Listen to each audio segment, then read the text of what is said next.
Alrighty, this is a talk called Protecting IPFS Gateways at Scale. To start off with, who am I? My name is Matt. I'm one of the co-founders of Pinata and am the CTO of the company as well. If you don't know Pinata, we are a pinning service that offers IPFS storage, service, and a lot of other features as well. We're constantly growing that feature stack, but the one I'll be focusing in on today is our gateway product, as it'll probably relate to a lot of you out there that may be looking to run your own IPFS gateways.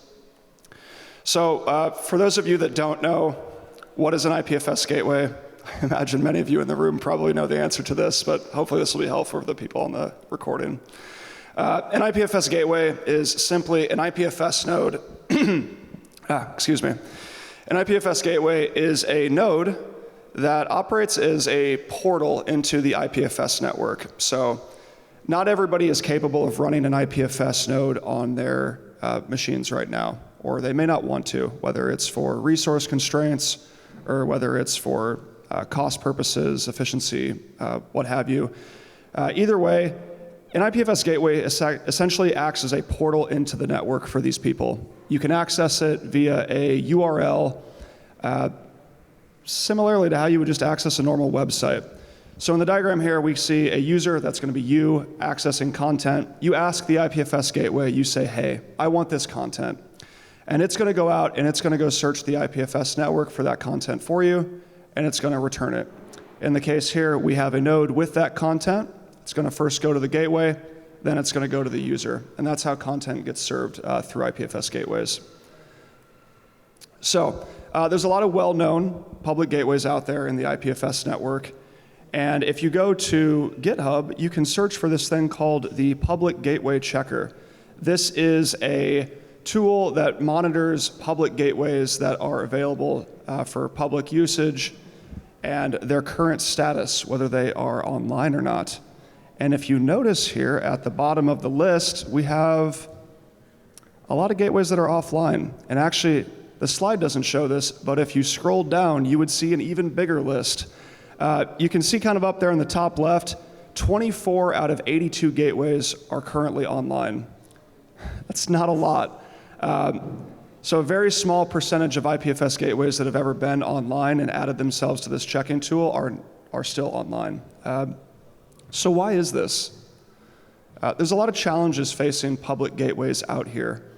The previous presenter here kind of talked about the problems that Infura was facing, and these are not unique to just Infura or service providers like Pinata. These are going to be challenges that pretty much anybody looking to run their gateway is going to run into. So the first one is just going to be huge costs of operations. Running an IPFS gateway at scale is very expensive. And you may think to yourself, you say, oh, well, my gateway is not going to be at scale. We'll see. So how we kind of see this playing out a lot of times is a public gateway works great. People start using it to retrieve data. Everybody's happy. Okay? More people start using it because it's a reliable gateway. Everybody loves performance and reliability. The gateway slows down because there's a lot of people using it and resources are limited. So, okay, now people are less happy. Gateway owner, we throw more money, more resources at the gateway, increase the scale of it. Okay, public gateway's working great again, everybody's happy. And now we have a continuous loop, and we call this the tragedy of the gateway commons. Effectively what I mean by this is just public gateways kind of suffer from this tragedy of the commons where the more people that use them, the more congested they get. And then as more people use them, right, you need to throw more resources at it, which in turn makes it more reliable, which means that more people want to use it again. And pretty soon you're operating the world's largest free CDN. It's not a very profitable venture. In fact, it's very bad business. So Pinata from our very beginning has operated a public gateway, gateway.pinata.cloud. We still are operating this gateway, and we solved for this on gateway.pinata.cloud with rate limits. It's pretty simple. We've We've rate limited our gateway, so if you want to use it, right, there's going to be a limit to how much you can use it for free. We've found this works fairly well for people that are beginning to try out IPFS and getting into the ecosystem, but it then prevents against basically mass bot usage of the gateway, which is really how most gateways encounter a lot of their operational costs. People just plug them into servers, automated tooling, and then you just get hit with tons of requests, and that's how the bills rack up. So rate limits has worked okay there. Now, how did we solve for this with dedicated gateways? So for those of you that don't know, dedicated gateways are a product that Pinata offers basically as an alternative to a public gateway. If you don't want rate limits and you want performance, well, if you want to pay for it, right, we're here to support you. We're here to support your enterprise use case, as is the track name today. So yeah, we offer these up. You can pay for them, pay for your bandwidth usage, your requests, right? A lot of other nice functionality that comes with them. You can put your brand name in it, stuff like that.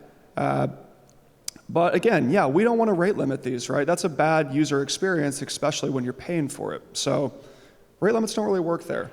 And kind of how we started with this was manual monitoring of abnormalities. So if we're looking at our analytics and we see one particular gateway just all of a sudden rocketed up 1,000% usage in a day, right? We may want to reach out to that team and let them know, like, hey guys, like something might be going on here.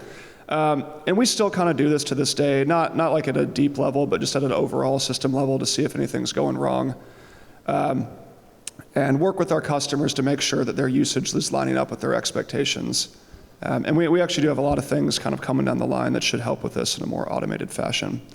So phase 2, right, is plan limits, right? This may be a little unpopular, but we actually view this as a feature. One of the first things we got when we came out with these dedicated gateways was, hey, can I have some limits that prevent me from basically just getting hit with huge overage charges? And yeah, with plans that have set expectations, you know that you're never going to be charged an astronomical amount of money because something unforeseen happened. It allows you to kind of plan your usage a little bit more. And for those people that are looking for truly uncapped, right, then we can work with you at an enterprise level to make sure that that doesn't happen. We're never going to cap people that truly don't want it. And then the third thing is we have these things called gateway controls. This is in beta, so if anybody watching this or here today wants access, let us know. We'd be happy to add you to the beta program, get your feedback on what's working and what's not. So this is kind of what we say, you're in control of what you're serving. All of the content that we are now serving through our new gateways is going to be restricted by default. So what this means is you have to have it pinned to your account to serve it. This is kind of forced upon you. And then if you want to access content that is not pinned to your account, if you want to pull content from the rest of the network, we require you to have a security control in place. So what that looks like in practice is going to be either an access token, restrictions to IP addresses, or like host origins, kind of in the form of CORS.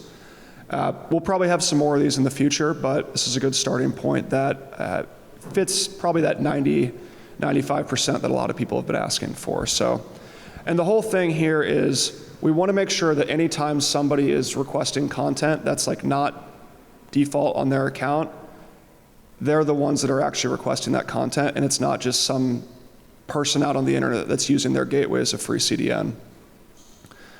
Okay, so another problem that's facing IPFS gateways is going to be illegal content distribution. This is a fun one. There's like a common quote out there. It's like you either die a hero or live long enough to implement content moderation, and even in decentralized land, right, this is still very true. So there's things that are legally risky for your platform here. We have like DMCA requests, think illegal movies, music, pirating, stuff like this, right? You guys are aware of this. You lived through the Napster days, right? This isn't new. This stuff is legally risky for your platform, right? You can get takedown requests, and if you don't comply, you can get sued. The laws of the land, the United States government, they come after you. So as a gateway provider, you are responsible for making sure that that content's not served, or again, you can be sued, and that's not fun. And then these are what we call risks to your entire platform, right? This is like that treacherous stuff that is not only illegal, but also like malicious. So this is going to be things like malware, viruses, CSAM. This is like horrific content that you do not want served through your platform. Phishing content. This one in particular, I'm going to go into a little bit deeper. So, story time. This year, earlier, around March, I'm going to call this the day of chaos, right? This is probably one of the most stressful days that I've ever encountered in my life. So around 3 a.m., I get woken up to some alerts, and our website is entirely offline. And we soon find out that our entire API is offline. Basically, what we figured out soon is that like Pinata.cloud as a domain name is no longer resolving on the internet.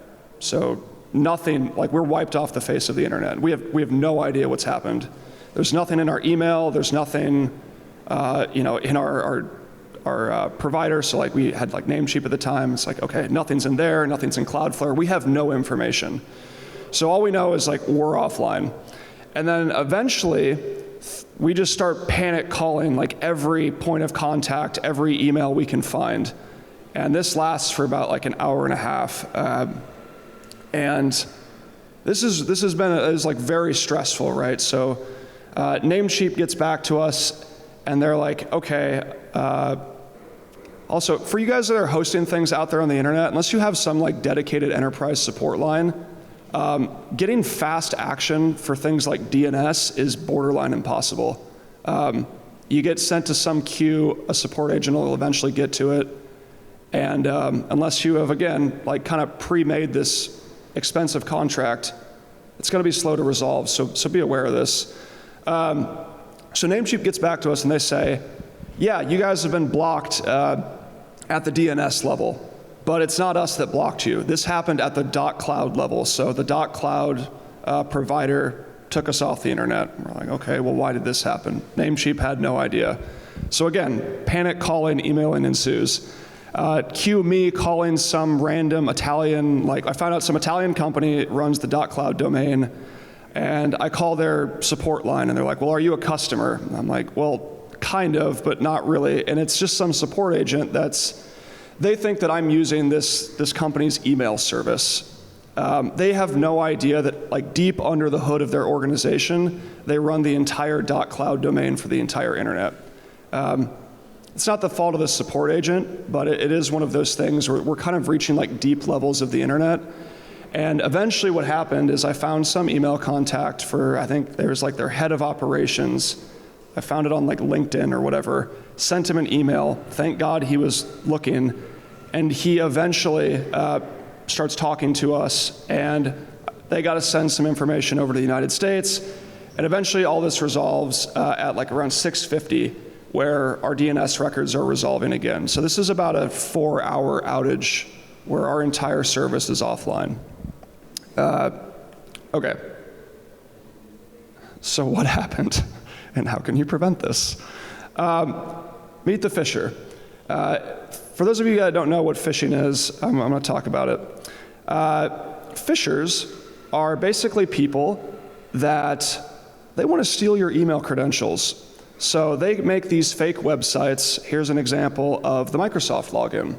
And they create a fake website that looks like the Microsoft login, and they're going to send it out, and they're going to try and trick people into logging into this fake website so they can get your credentials.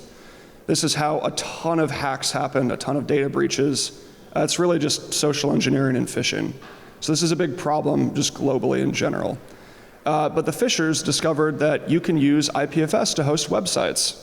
And then they also discovered that you can use gateways to serve these websites, and it's not associated with your domain. So you basically have no link back to you as the phisher, and you can continually pump out these phishing websites with effectively zero cost. Fisher's paradise. There were multiple articles posted about this in security magazines. There's like guides out there, probably on the deep web somewhere, that teach people how to do this step by step, and I'm sure Pinata was in one of those. If you're a service provider, chances are you're probably listed there too. I don't really troll the dark web, so I don't know, but there's a hunch. Yeah, so they send out these fake emails, tricking people to log in, and the victims don't realize it's fake, and they accidentally provide the credentials to the phisher. Okay, so how did this get Pinata taken offline? So there's a bunch of these scanning services out there on the internet that they monitor for reports of phishing content. And when they find it, they go and take action, right? So all these enterprise companies, your Microsofts, your Googles, your healthcare providers, right? A lot of them subscribe to these like email services that scan emails, and they're like, all right, here's a phishing link, report it, right? And then block it. So when that happens, the phishing content's encountered and automatic takedown requests are sent out. These get sent out eventually to your top-level domain provider. In the case of pinata.cloud, again, our top-level domain provider received a takedown request and then just locked us. They blocked us down. They're like, all right, this domain's serving phishing content. You're gone. And the pain point of this is like, we have abuse contact information listed on our website. This was not contacted at all. We received zero communication from any of our service providers. It was up to us to figure out who to contact, and like all of our official contacts we tried, Namecheap, Cloudflare, sorry Thibaut, had no idea like who to contact for resolution. We were kind of in the dark and expected to figure this out on our own. And I want to stress this enough, like we ended up getting lucky here that some high-level employee at the .cloud domain was checking his email and had enough knowledge and access to know what was happening and who to contact. So this could have been much worse. Some of our test domains that we've had have kind of encountered this, and it took us nearly a week to get it resolved through going through like the normal channels. So we ended up getting really lucky here. And this is why I'm giving this talk, is because the whole point here is that proactivity is what's going to protect you here. Being reactive is not enough to protect you in these kind of scenarios. So how did we protect our systems? We found and subscribed to the scanners that our domain providers were using to identify this content. So we now have a direct like feed to all the things that our providers are seeing and are identifying bad content with. So if we see something, right, that gets insta-blocked, which then when the provider checks it, they're like, it's been blocked, they're good, right? It's kind of like a race against the banhammer. You want to win that race. And then we also worked with our domain providers to establish us as what are known as hosting providers. So this is kind of like a special designation that they can put up there that says, okay, this guy is a host, they're an internet provider. It's probably one of their users that's misbehaving, not the platform itself. Send them an email, send them an abuse email, and they'll take it down. Give them a time frame, whatnot. So this is what we had hoped would have happened in the beginning, but apparently that's not the case unless you kind of get this special designation. And then lastly, we deployed and continually improve like a lot of these automatic detection toolings in our system now. So specifically like HTML content, we're scanning it as it kind of flows through our system and just goes good, bad, okay, now we know like we can serve this content safely, or it's flagged as phishing content and we need to either investigate it or take immediate action. Yeah. So, and then we create this global CID block list for all Pinata gateway products. So our public domain and our dedicated gateways all share this same list, which means that everybody that's using our dedicated gateways gets this protection. So if you're using like a custom domain, right, you don't have to worry about your domain getting taken offline because we're providing that protection for you. Yeah. Okay, so to summarize up here, operating an IPFS gateway, a public one that can pull content from the network at large, it really comes with risks, both financial risks, as I talked about in the beginning, with kind of massive CDN abuse, and then also legal risks, particularly like DMCA, and that malicious content that we also just talked about. So all it takes is one bad user and you can knock down your entire domain, like your entire service is taken off the internet. This wasn't just our gateways that got taken offline. our API also shared the same root level domain as our gateway, which was a cascading effect. And this has not just happened to us. IPFS.io got taken offline earlier this year as well, as some of you may remember. I'm sure there's a few others in the space that have encountered this as well, right? This is a problem you probably will encounter if you reach any level of scale, and it's something you need to be proactive about. So being reactive is not enough. You really need to have a preventative approach to this content and these risks if you want to protect your domain. So that's my talk.